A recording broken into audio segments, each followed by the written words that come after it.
All right, Mekone turned 27. We have a messenger from TNN. So he is breaking our nap 3. And, he's got some cover here. He's saying that, like, he might not attack. It's always possible. But, like, people also use breaking, including myself. Really, you should say you're ending the nap. Because usually breaking means, like, you sign a nap, a non-aggression pact for however long, and then you just attack anyway without giving any official notice. That's like the proper definition of breaking. But people also tend to use that word when they're talking about ending it, and this is definitely like ending it, assuming he doesn't attack early. So yeah, and this is again my read of a non-aggression pact 3, right? So it's turn 27, and then on turn 30, there will be battles, right? So that means that on turn 29, you can issue hostile, orders, right? That's what he's talking about, moving troops into my territory on turn 29. So just trying to make that really clear, do appreciate that. I think when he's talking vulturing opportunities, he's talking about the Ulm situation, right? And I chatted with him a little bit on Discord, and he had said that he'd gotten some information, I think, from the Kalem player, saying that I was in trouble, basically, and a good opportunity. And we'll take a look at it, regardless of what people are saying. I think this would be a pretty good war for TNN to take, assuming he does take it. Usually, especially if the elves break their nap, buckle up, probably. But you never know. But we finished research in Alteration 5, so this is really important. So, now we can move out against Ulm, because we have Maws of the Earth, and then we're doing some Conjuration. And we actually finished the first level of Conjuration immediately. Again, this is, once your research starts, gets going, the lower levels go pretty quickly. And then we had some site searching misses, or just the one miss, an unexpected event. This is not good. This must be where we don't have luck. Oh no, it is. So yeah, luck is not full protection against, negative events. I forget the exact breakdown, but I think with like luck 3, you get like 35%, better events or something. So like you can still get negative events, but again, I think that's a little deceptive because it does alter the pool of events that are possible, right? So it's like even when you're getting bad events, they're not as bad as they would have been under misfortune. And then, vice versa, when you're getting good events, they're even better than they would have been than what you were getting under misfortune, had you gotten a good event in misfortune. But anyway, this is, it's not great. Unrest 31, that's not too much population loss, although, that's significant population loss, altogether. Like, yeah, there's only 4,500 people here left, so that one hurts a bit. And then we had some worldwide events. So I don't know who this fellow is, but he's in the world, and he's going to sow his evil across the lands. I'm assuming this is related to the Hell Gate that was opened, because, yeah, a gate to hell is opened. So an unholy darkness covers the world. This is a big deal. I don't know how you close the gate. This province is not near us, so I don't think there's a whole lot we can do about this. So there's just, increased turmoil worldwide, which we don't care about because we got maximum turmoil, so bring it on. But then constant darkness, that's bad. This is, so all battles are fought in the dark, which gives a pretty big negative stat boost, or negative stat malice to all your guys, assuming they don't have dark vision and stuff like that, which we don't as Mekone. And then your income gets hit really hard. So yeah, this is not good. I don't think this is permanent. There are ways that the world can be thrown into permanent darkness, and it's really bad. Long story short, if there are pop kill nations out there and you're a living nation, you should probably kill them soon. Don't let it go to the end game, or, be ready for darkness. And then, the throne of misfortune, spreading some misfortune, of course. which is a little sad for us because we have full luck. So yeah, and some patrols and whatever. So what are we up to? So we have our research, and we are not marching out against this army.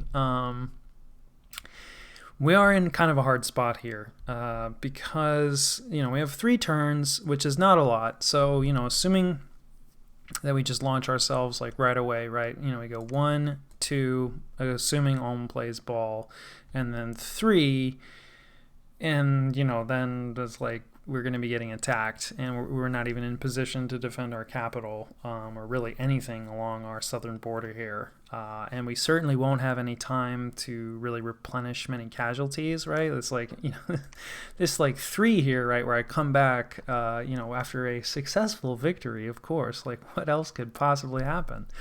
If we take this battle and then suffer, devastating defeat or even, a Pyrrhic victory, then, we pretty much just leave ourselves completely open to TNN. So at this point, if I don't have to take this battle, this Almost army is just sitting here hanging out. Like, this is a very very high income province, a valuable province. I would love to take this back.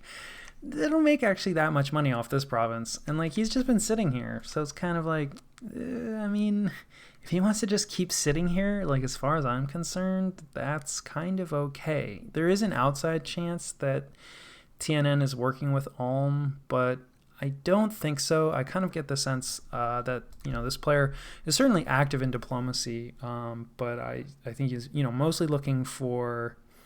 He doesn't want to divvy up the spoils, I think, if he doesn't have to avoid it, or, if he doesn't have to do that. So I don't think they're, working in concert. This army has been sitting here a while, so it seems unlikely that, he's waiting for his ally to, like, jump in, because TNN has been doing other stuff.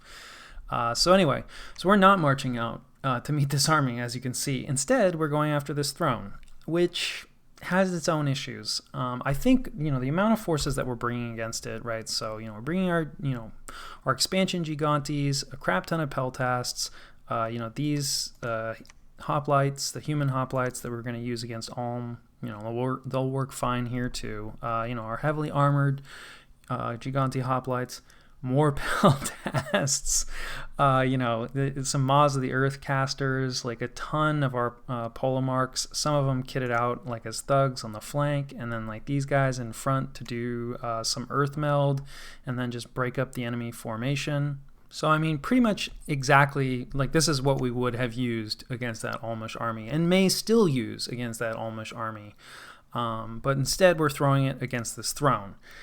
I think I may have overestimated the strength of this throne. Like, we need to capture this anyway, right? This is part of our cap circle, right? So, like, the fact that it's turn 27 and we don't have our cap circle, even though it's the throne, like, that's not good. That's a sign of weakness. So it's on the border with TNN. There's a good chance he has a scout just hanging out there. This will show him our force composition and our research, but I think this is a strong force. Like, I think we have a good chance of taking on TNN's army. I don't know exactly what that is. Obviously, we've seen probably at least a chunk of it here. I doubt that's everything that he has. I think it's very unlikely that he only had 35 sacreds available, although it's possible he took a lot of losses against Baratos. Marverni was already so exhausted, like, probably not too many losses there. But anyway, I'm hoping that, right, he did mention that possibly he wouldn't be jumping in. So, we need to take this throne. It could be a really valuable throne. So, right, we need to handle this situation. I think we're going to be able to roll over it. It'll also be kind of a nice test of this army, right? And just make sure that the scripting is good and, all the ranges work and the gem setup makes sense and everything goes to plan, before we throw it against this. So it'll be a nice test run, is kind of what I was thinking. Now, it is a little unfortunate because the mages that are on this throne are probably going to make skeletons, and it's constant darkness right now, so the battle will be fought in darkness. So the skeletons, they're not better, but they won't get worse. whereas all of our units are going to take, penalties to their stats. But I think we're bringing enough stuff and enough magic support that we're going to roll over it just fine. And then, if we wait for the darkness to go away, I don't know how. Usually for the temporary darkness, it's maybe like 1 turn or 3 turns or something like that. But, if it's 3 turns, like TNN could be attacking us by that time. So waiting on this isn't really an option, unless we're going to go after like the Almish army instead, which, as I said, I don't really want to do. So yeah, we're going to try to roll over this throne. We'll see how it goes. Like, hopefully the plan makes sense, and we'll probably not take an engagement with this Almish army until that nap timer is up. Right now, I mean, there's still a risk, right? Because he ended the nap, so once it's up, he can attack at any point. So just because he doesn't attack immediately doesn't mean he won't then attack subsequently once he sees, my army move out and go engage the Almish force. But I mean, scouts are limited, right? So I mean, I do sort of assume that people see what I'm doing, but nobody has perfect information. So there's a good chance that he won't catch our battle, with the Almish army. And especially if this Almish army has just been patrolling, it'll actually be kind of difficult to keep a scout there because they'll keep getting patrolled out.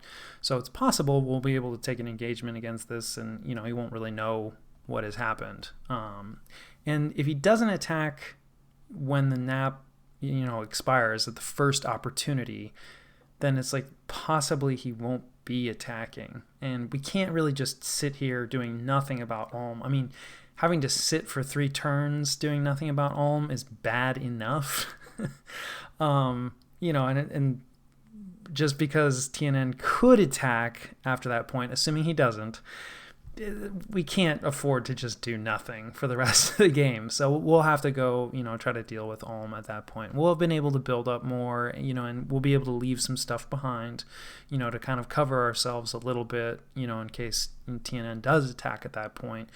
But usually if people are planning on attacking and they end the nap, they'll attack immediately, right, as soon as they can when the nap is up. So I think waiting for that point to see, if TNN is going to attack is worthwhile, because, risking, our army in an engagement against this Almish force that so far we haven't needed to fight, and possibly losing it will just leave us completely open. I mean, we have a huge border with TNN. So anyway, the Almish cancer must wait. We must leave it to fester. We'll see if a fort goes up. We're bringing this force back. And then, so like, who knows? I'm assuming it's going to live at this point, but, I have no idea what Ulma's doing. A little more site searchers, recruitment. Our Cyclops is finishing off, getting more of our armored Giganti hoplites. One of them over here, hoping to just build up a few of them. And then, but not, we could make 2, but at that point we wouldn't really be able to get any peltasts. And we do still need just some bulk over here of forces. In addition to patrollers, unrest is a problem. You can see like our income is just atrocious right now because of the darkness. And then also, like, just individually, province-wise, you can really, if you want a lesson in unrest, reducing income, Mekone is a great faction to play. So, like, here in our capital, we've got an unrest level of 5, but we're getting, so 250 income. If we come over here to Hinnom, which has more population by, like, a decent margin, so we can already see that it's like the patrolling that we're having to do all the time is definitely cutting into our, possible population growth.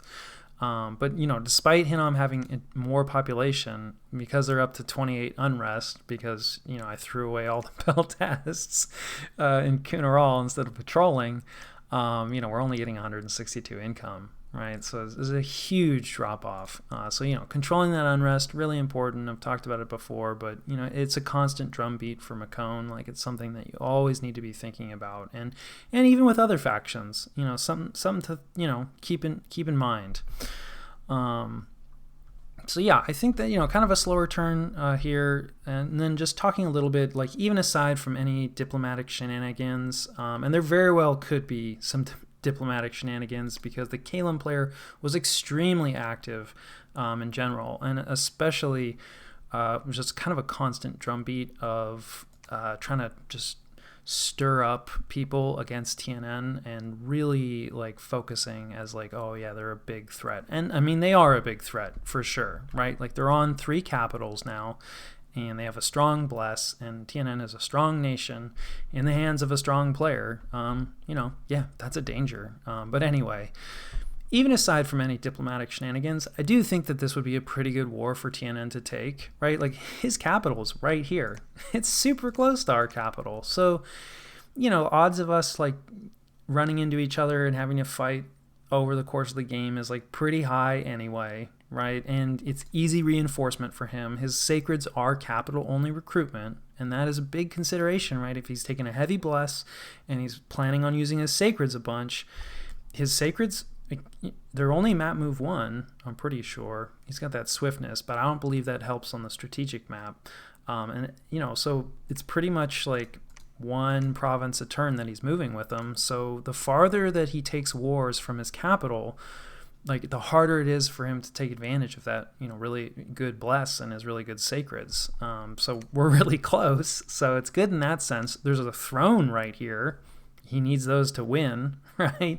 And he's literally bordering another capital that I just took, right? That's kind of undefended, and we share a huge border. So I think aside from, I have other problems.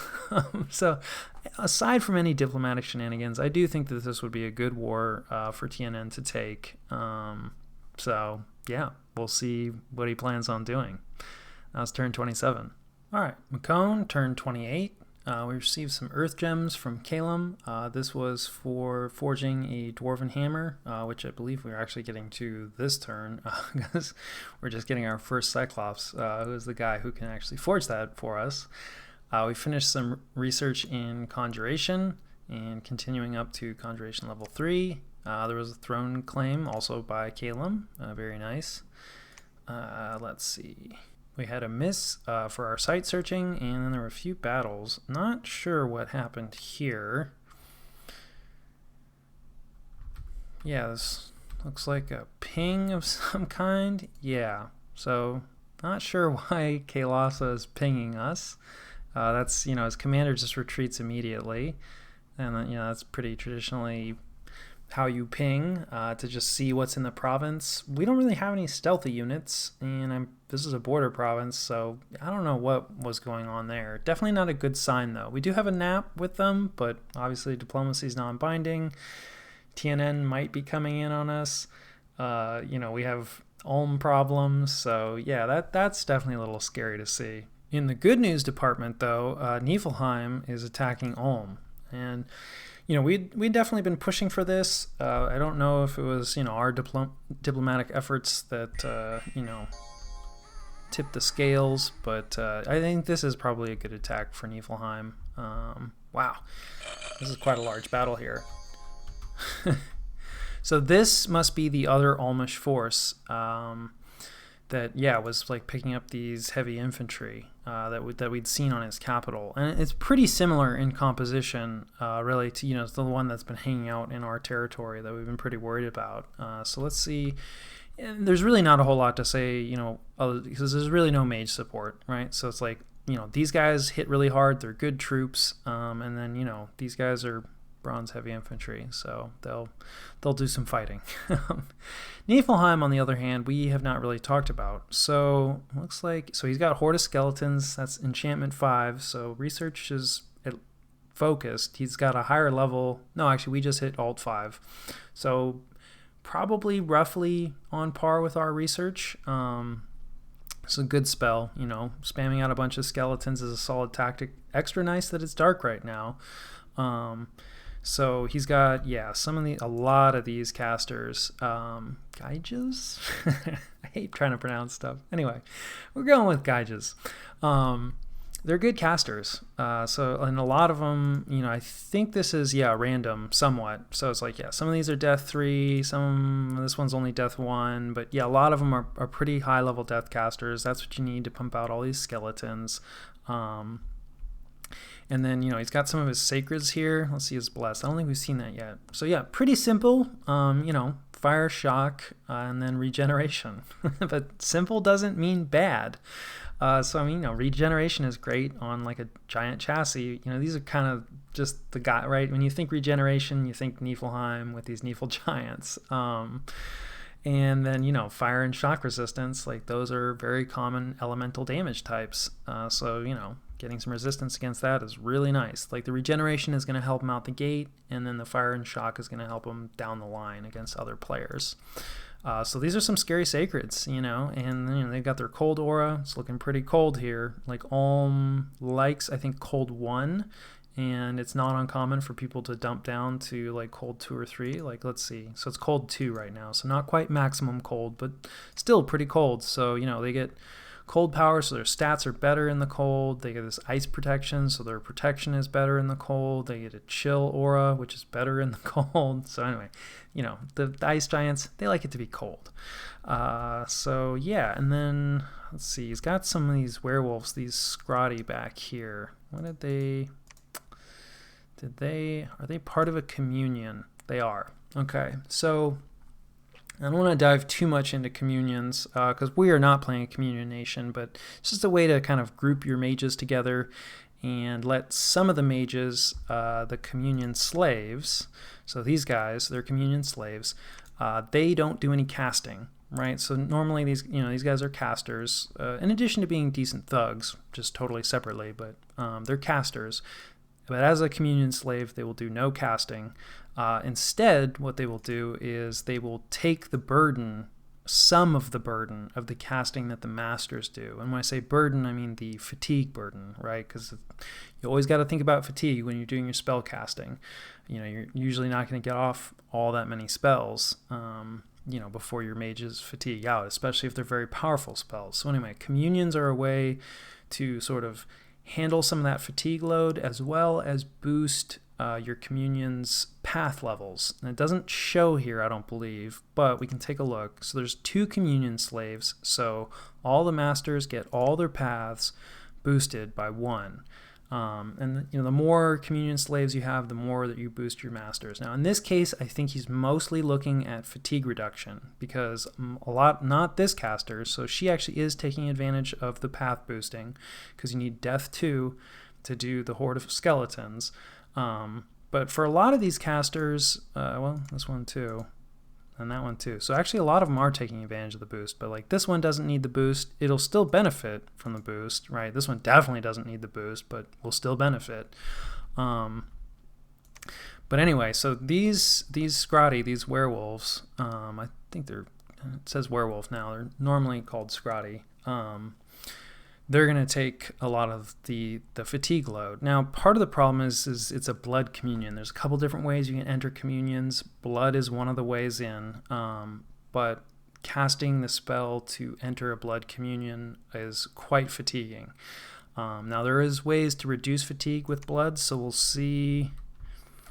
I don't think he doesn't have any blood slaves left, so he's not bothering to do that. However, this particular type of communion, people call them, I believe they're turbo communions, which I've never run myself. The reason that they're called turbo communions, and I said I wouldn't dive too much into communions, but this is really important so you can understand why there's about to be a lot of skeletons. Normally this 200 fatigue would be really, really bad in any setting, but especially in a communion setting, because the masters, they don't give a shit about the communion slaves. They will just keep casting. They're like, my fatigue is fine, and they will just keep on casting. Once you start going over 200 fatigue, you start to take hit point damage. You'll start to die, and this is when people talk about burning out a communion, that's what they're talking about. The communion slaves take so much HP damage, they take so much fatigue, they fatigue out completely, they take so much fatigue damage that they just die. Very common in like human communions, and really it can happen in any communion. The really nice thing about these Scrotty is they regenerate. And because they regenerate normally because they're werewolves, and then he has regeneration on the bless. So these guys are regenerating at 30%, with 50 hit points. And you don't take that much hit point damage from fatigue, from going up too far in fatigue. It's like, I don't know, 1 damage, 3 damage, something like that. These guys are going to be able to regenerate through that. And so this communion is just going to keep on going. And you can see normally in a communion, let's see, you have to look at the master to see some details about it. Oh, it only tells you the number of slaves. But normally in a communion, you see a lot more slaves and fewer masters. So it's kind of rough, right? Because again, the slaves aren't doing any casting, right? And then the masters are the ones that are actually doing the casting. So you're kind of eliminating some of your mages, right? Definitely eliminating some of your mages in terms of being able to cast stuff. But because losing all those mages really sucks, and if you only have a few communion slaves and a bunch of masters, generally you'll just burn that out really, really fast, and then you lose the boost, and you don't want to burn out communions if you can avoid it. So normally you see a lot more slaves, whereas here it's reversed, right? And then, so like, I think all of these guys are masters, would be my guess. So yeah, you can see, like, they're all masters. So he has a ton of these masters, and they're just relying on these 2 werewolves. But you can see this werewolf is regenerating at 16. He's already starting to regenerate because he's already taking some damage. So anyway, this is really cool. This is a hard thing, can be hard to like set up and pull off. So yeah, seeing this is pretty neat, and there's a lot of discussion about communions and turbo communions, and there are other kind of communions. But long story short, there's about to be a whole lot of skeletons. Now, in the good news department for Ulm, they do have cold resistance, right? All their guys have, well, except these heavy infantry, which, whatever. But, Ulm's troops have cold resistance. So, these giants won't be as bad. And, these sacreds deal a lot. They didn't get blessed. That's sad. But they deal a lot of damage. And that is one advantage to larger. You don't actually have to be blessed. They're still getting the advantage of that. So, anyway, these guys deal enough damage. If they get some surrounds off on these Jarls, or not Jarls, sorry, the Nephil Giants, they could get some kills, absolutely. Now, the heavy infantry, they're not going to do so hot because they're going to fatigue out from the cold pretty quickly. And then the skeletons, it's nice, they don't care about the cold. So, a good way to combine with these giants. But you can see, like, just skeletons forever, basically. This is, like, infinite skeletons is on the menu. They will start to like fatigue themselves out somewhat, but like not really, not too badly, right? This one's a little more fatigued out, because this one's the Death 3, so it's easier for her to cast Horde of Skeletons. And you can see, like, okay, these guys are just going to be locked at 200 fatigue, right? He's got some damage on him, but, they're just going to keep on regenerating. Like, you can see, like, every cast that comes out, right? Well, maybe not there, so maybe not every cast. Yeah, but you can see right there, like, they're taking damage from this, but it's fine. They'll just keep regenerating through it. And so, Ulm's army is, pretty impressive, pretty scary. Like, these are good troops, but they're not going to be able to deal with infinite skeletons. And you see they're really struggling, to take out these giants, who are no joke. Like, they have solid stats and everything, and obviously when they land hits, they're just going to kill the Ulmish troops. Like, all right, they got some more hit points from being larger, but the giants do not care. Like, these guys do a ton of damage coming back at them. So yeah, the heavy infantry, like, they've had enough. They're like, why am I even here? The Ulmish troops, are starting to break now. The Sacreds, like, still fighting on, but just more dead, more skeletons, and then of course too, right? Like, well, can we find anybody that's not routing? Probably not. But anyway, darkness, right? Everybody on the Ulmish side is getting a penalty to darkness. So this is actually really lucky for Niflheim that this happened. Like, this is the timing on this attack is great. And it does hurt, the darkness does hurt the Jarls, right? Their skills. So, that is a downside. But the skeletons and the undead and everything, like, they don't care. So yeah, that was actually kind of scary because, Niflheim is our neighbor as well. And, I think after seeing this battle, I actually did not have a nap with Niflheim yet.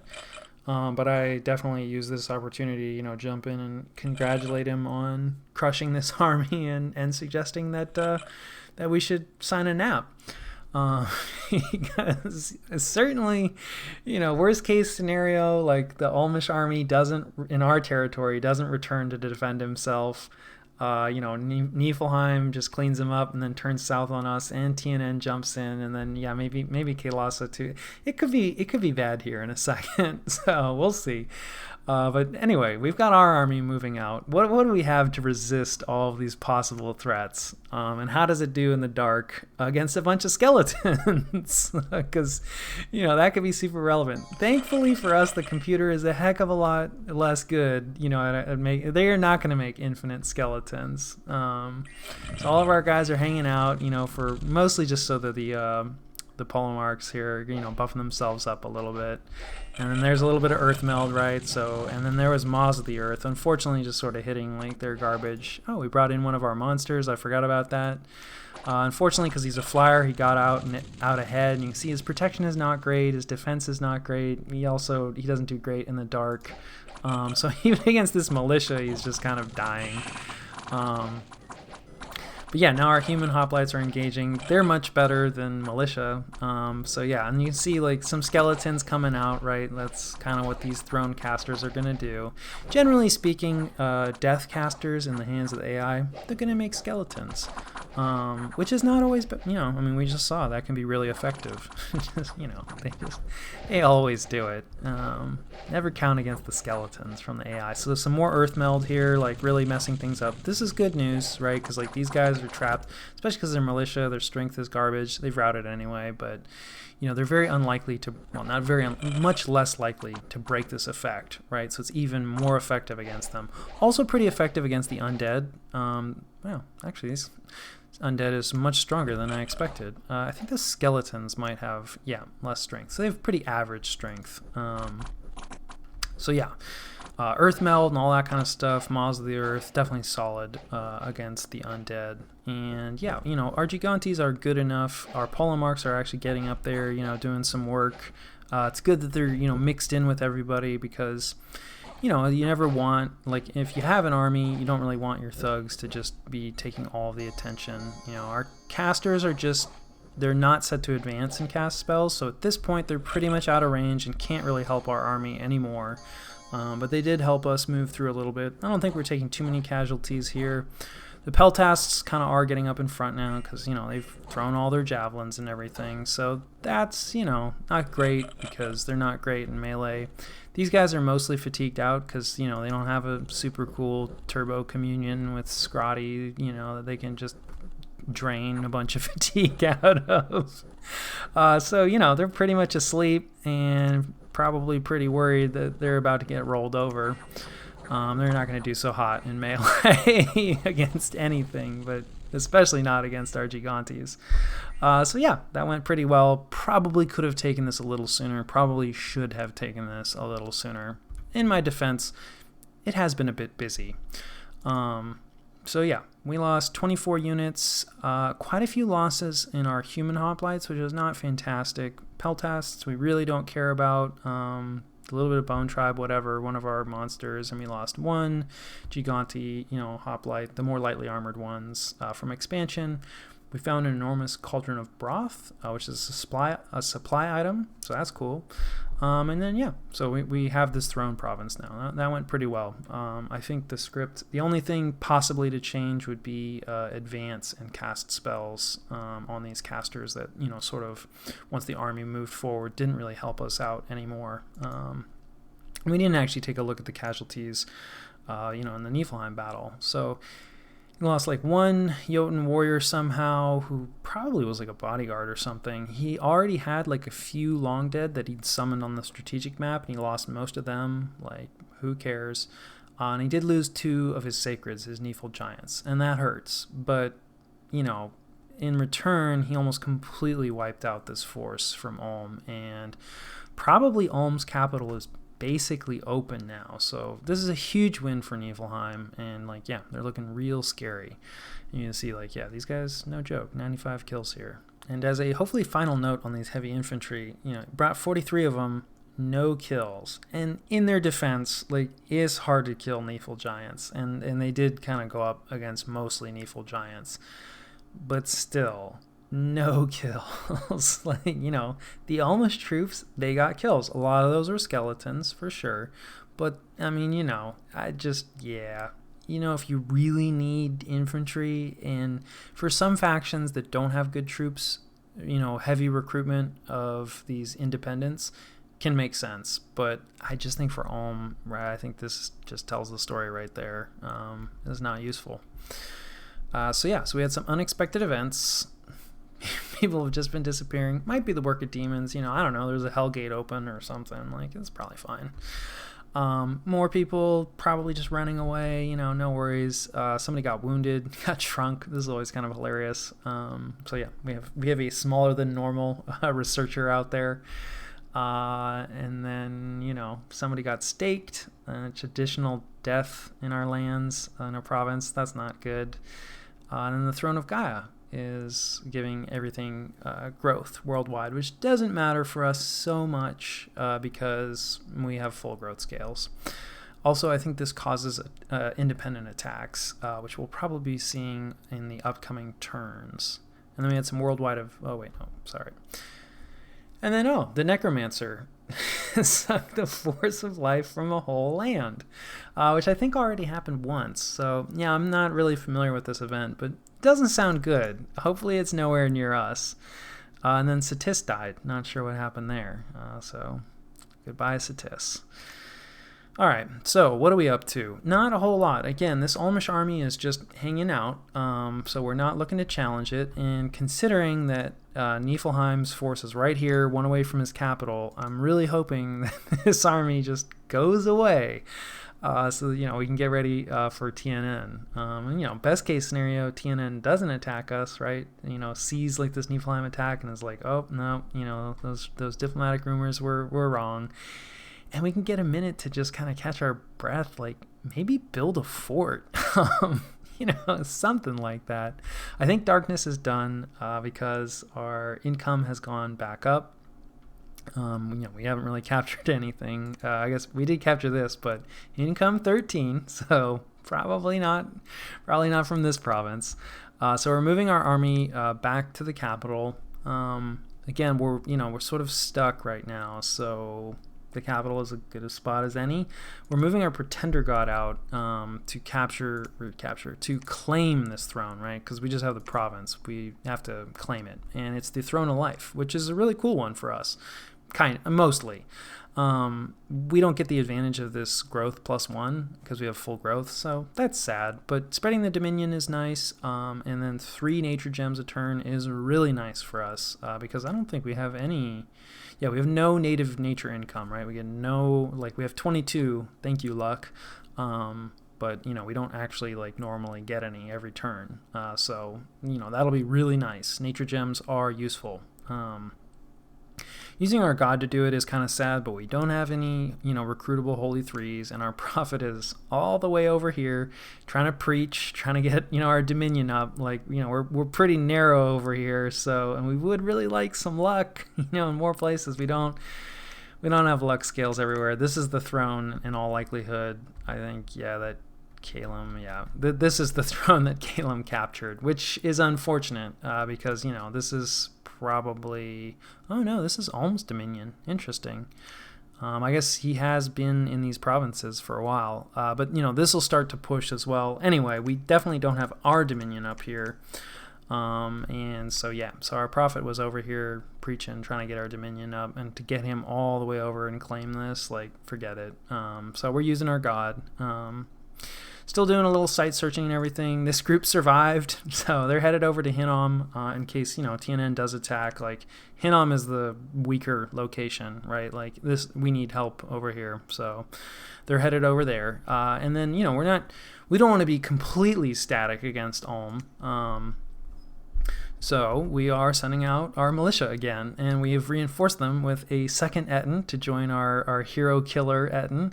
And some other random, Draco Lions. They have this Dragon Gas, which is AoE, I think, poison damage. And I think this guy is the same one. Yeah. These guys are going to be hard to use like in our armies because we don't love poison. I have them, so hey, maybe this will be enough like to retake this. This will sort of cut off his army, but I'm hoping that his army, right, best case scenario, his army starts moving this turn, comes here, right, and then next turn starts heading, like moves like here or here, and then we can raid in behind him, or maybe raid this, right, once he's moved out.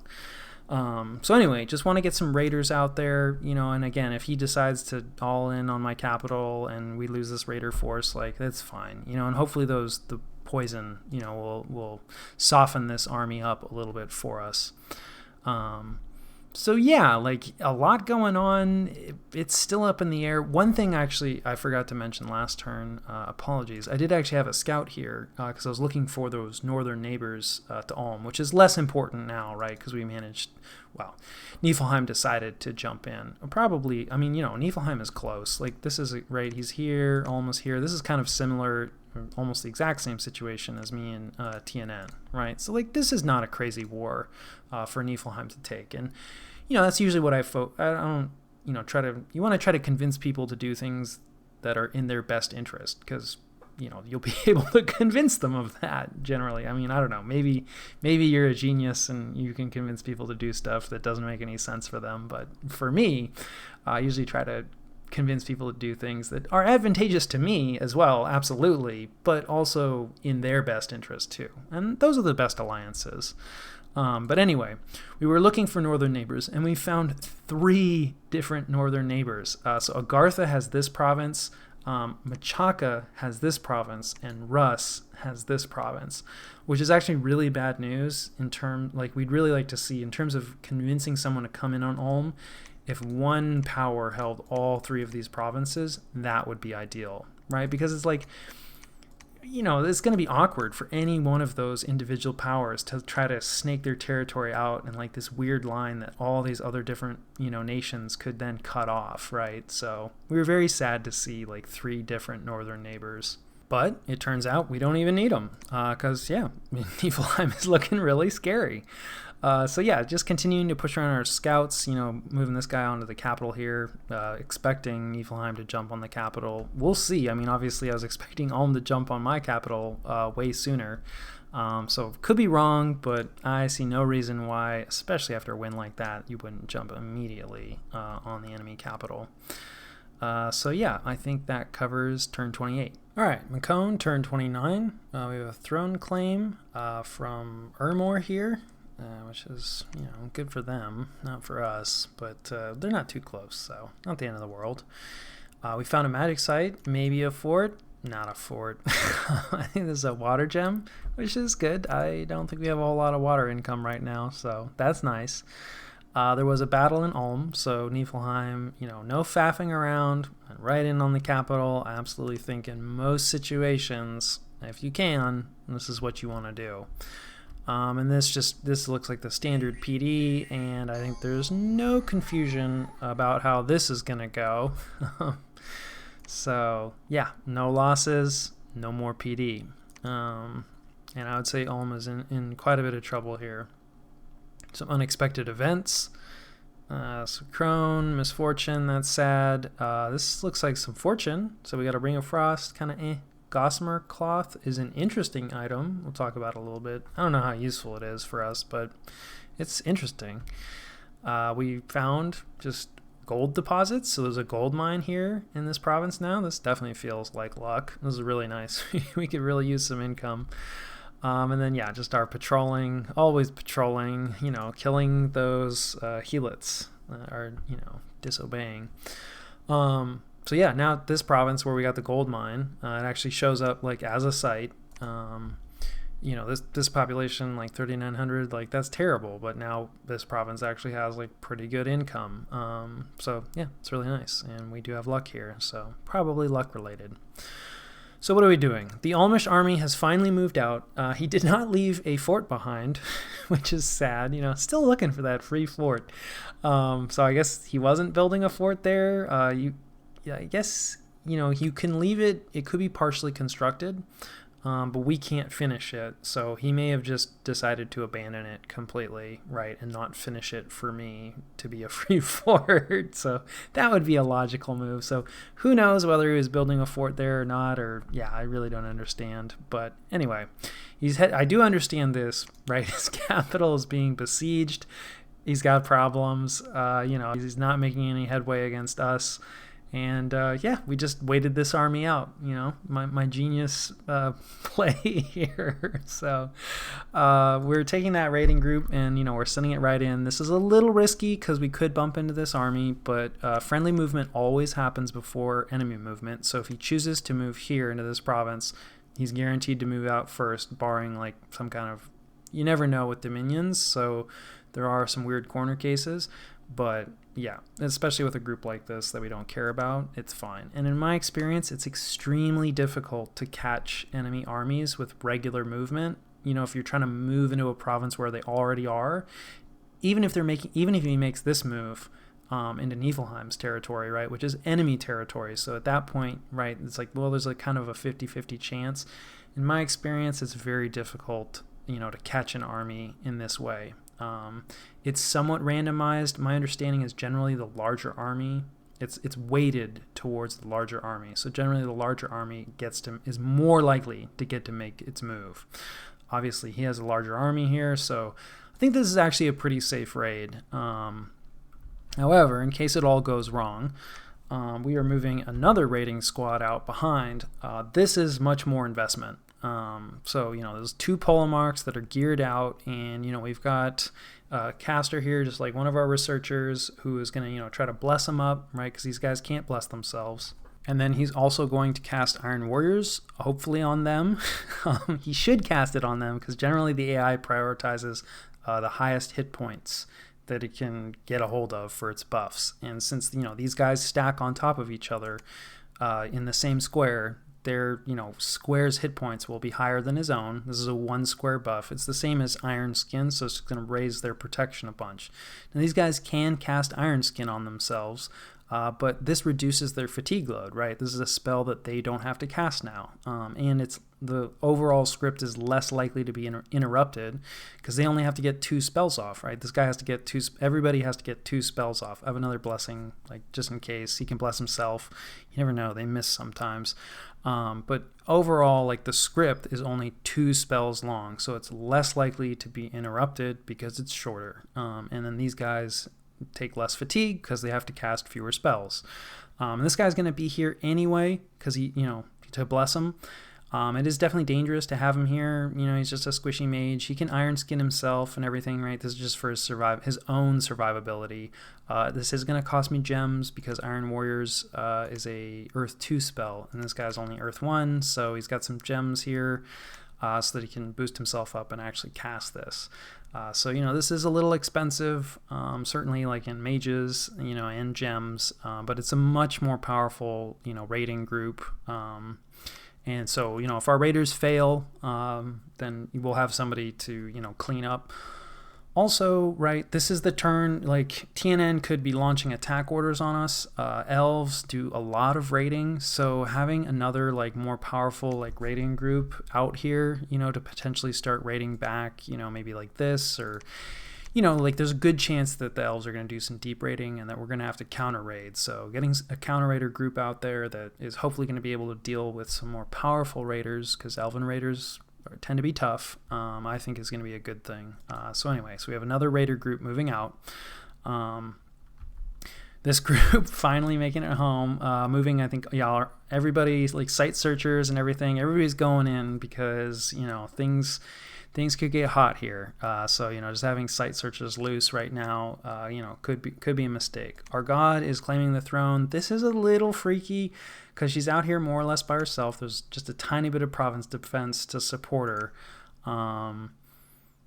This is risky for sure. On the other hand, she is really well kitted. Like, she can absolutely operate independently. He would have to throw a lot at her to kill her. And, even if she died, we can always call her back, assuming we survive. And if she took a lot out with her, that could work out. That could work out in our favor overall. So this is risky, but, I do want the nature gems. He's probably going to raid this province, assuming he attacks. So, and, once you lose the province, the throne claim goes away. So, I don't know. But you never know, right? He might not attack. He did say that, like, maybe he wouldn't. In that case, not claiming the throne is just a waste of time. So I'm risking it. We'll see. And then also we are moving pretty much everything. Not quite everything. Fewer polemarchs and maybe not as many support casters. A few support casters for Maws of the Earth. But troop-wise, more or less everything. We're moving it out to this province. This is our Lizard Shaman province, right? So we do want a fort here. I'm still thinking about infrastructure. I mean, not too much, obviously, since can't afford it. But I would like to get a fort down here. And certainly if TNN attacks, or even if they don't immediately attack, then it's like we should probably save up, build a fort here, cover it with our army to make sure he doesn't just snipe it. And then the other advantage of having our army here is that he may go hard to try to take Hinnom, right? We know that there was a fairly substantial force of elves, right, that beat us in Kunaral. So they may not have gone far. They may just be hanging out at Marverni, or, they may be right on the border, like ready to jump and attack Hinnom. Because obviously he already borders Hinnom.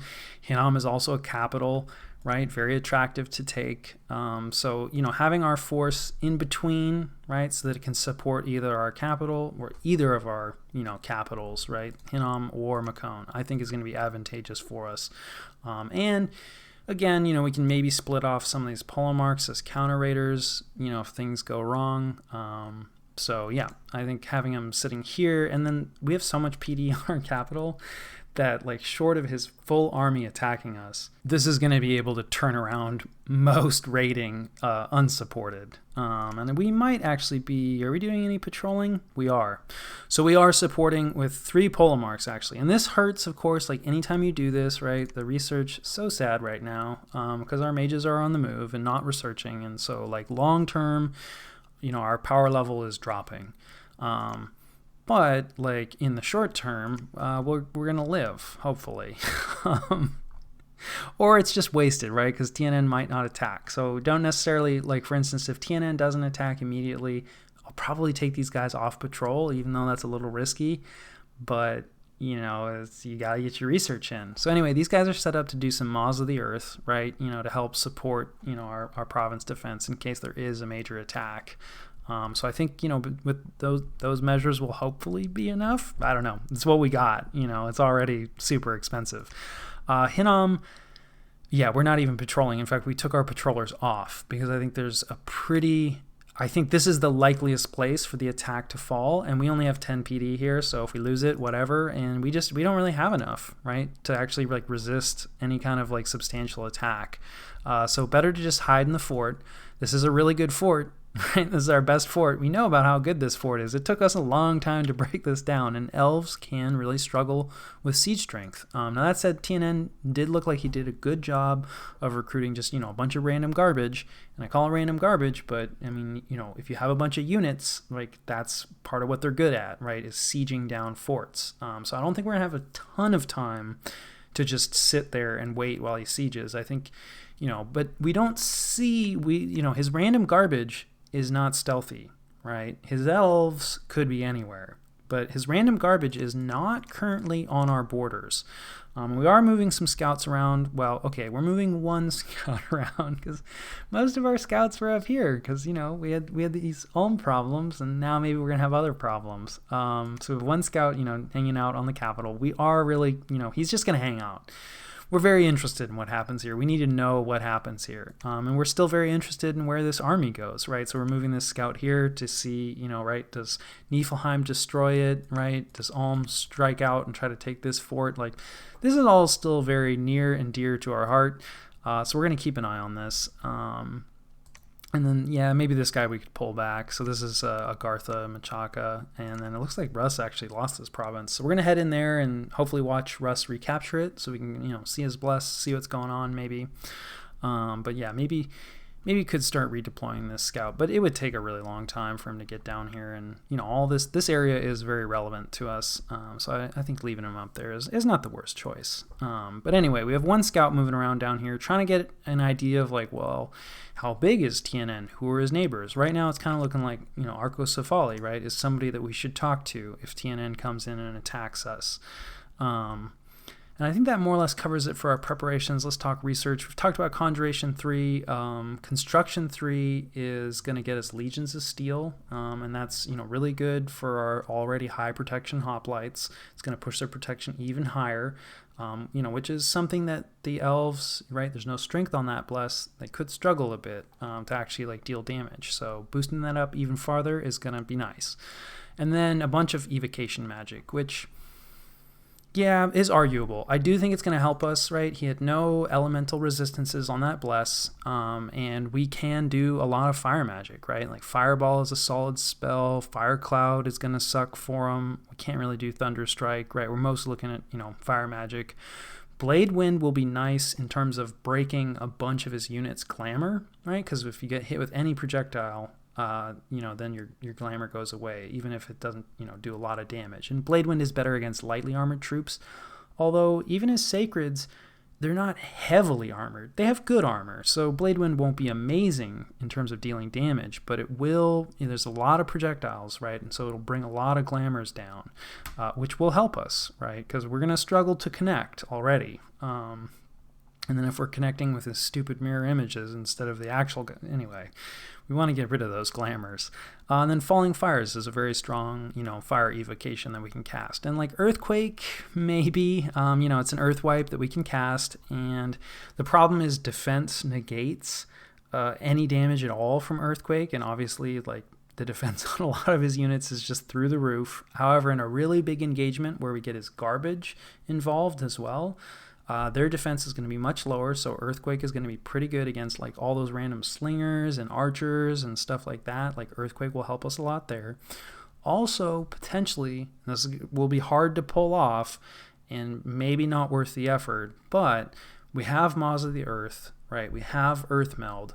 If we can hit a bunch of his Sacreds with those effects, that temporarily brings their defense down to 0.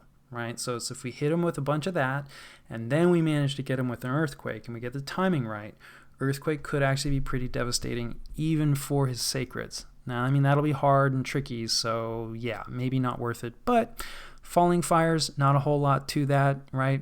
Just tell your fire guys to cast it. It's pretty good area of effect, pretty good damage. I think it'll be useful. So, it's looking like we're going to be probably going to war, and Evocation is a useful thing for us to be casting. Also, Evocation 6, which we will want to get to eventually, Flame Eruption is really good, Magma Eruption is really good. This is stuff we can cast. So this is something we want to get to eventually anyway. So anyway, that's what we're going with for right now. Although, with our research being this low, it's going to be a long time, right? We'll get Conjuration 3 by the time the conflict starts, and then construction is reasonable. We'll get that pretty quick, but once Evo 5, that's a long way off. So that's the research.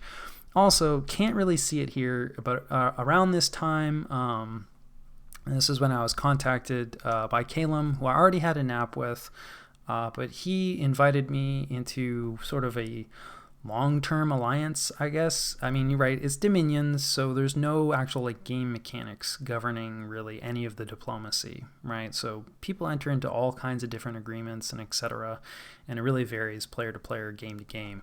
But apparently, he and Ermor were already in sort of a long-term alliance where they're working closely together, in all of their endeavors, basically. And so as part of that, he offered, nap 6, so 6 turns non-aggression. So if either of us wanted to fight each other, we'd have to give, 6 turn notice, which is very long. I've never been in a non-aggression pact with, that much buffer. And then was saying that he would be able to help me with, TNN, that he and Ermor would try to help me, with TNN. There will be more about this later. I will say that from the jump, I didn't really understand this alliance in terms of setting it up, because it was couched as like, hey, you're going to need help against TNN, which is true. Absolutely true. I just don't really see, like, I think Ermor's here. So like Ermor, I don't even know where their capital is, right? My scouting this game has not been great.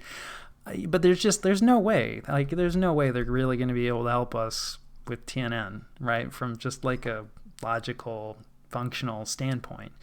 And like Calum can fly, so I think he can hit like from here to here. I think he could jump that, but it doesn't make any sense, right? Like, it makes because he doesn't draw income, right? If he captures this province, so I just don't really see how he's really going to be able to provide much help, right? Like Arcocephali is an ally that makes sense against TNN for myself. Kailasa, maybe, right? Because this is a pretty small border, but at least it is a border and there's capital right here. Like, yeah, Kailasa, like, maybe would be an ally. Like, Niflheim has like kind of a small border. Yeah, they could arguably be an ally, like, against TNN. At least TNN's capital is pretty close, right? So Niflheim, could pick up like these 4 provinces. That would be a nice little, pickup. These are valuable.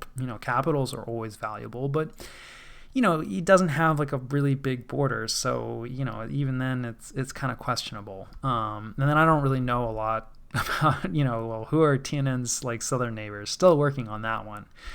But anyway, like, yeah. So I went ahead and went for it. There's mostly 2 reasons. For starters, kind of one of the possible doomsday scenarios, right? Because in a lot of ways, like, Calum and TNN make ideal allies against me, right? Because I'm sitting in between them. And I share a pretty substantial border with Calum, right? Like, okay, this province doesn't connect, but, Calum is all along here, his capital's here, like, he's also right next to Hinnom, right? So this is a juicy target right here for him as well. So, I had a nap 3, but I was still pretty concerned, especially, once he saw like some TNN flags pop up, assuming TNN attacks, that you would end the nap, right, and be like, okay, yeah, I'm going to jump in and hopefully grab this instead of like, TNN grabbing it. So I was pretty concerned that, I was about to be in a 2v1 with, between TNN and Calum.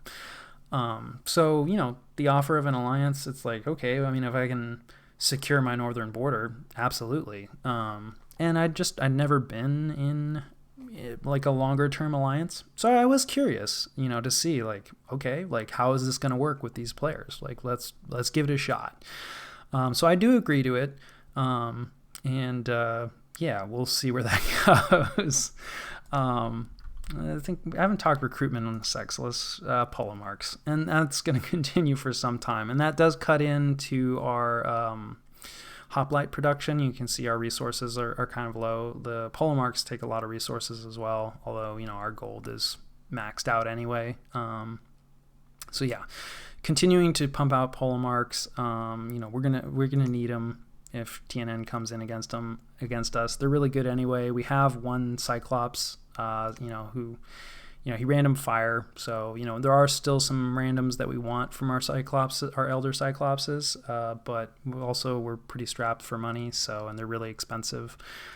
He is making us another Dwarven Hammer. We sent our first one off to Calum in exchange for those Earth Gems. And then at Hinnom, we are we're only recruiting Giganti Hoplites because, yeah, it just takes up all the resources, so we can't recruit Peltasts at the same time.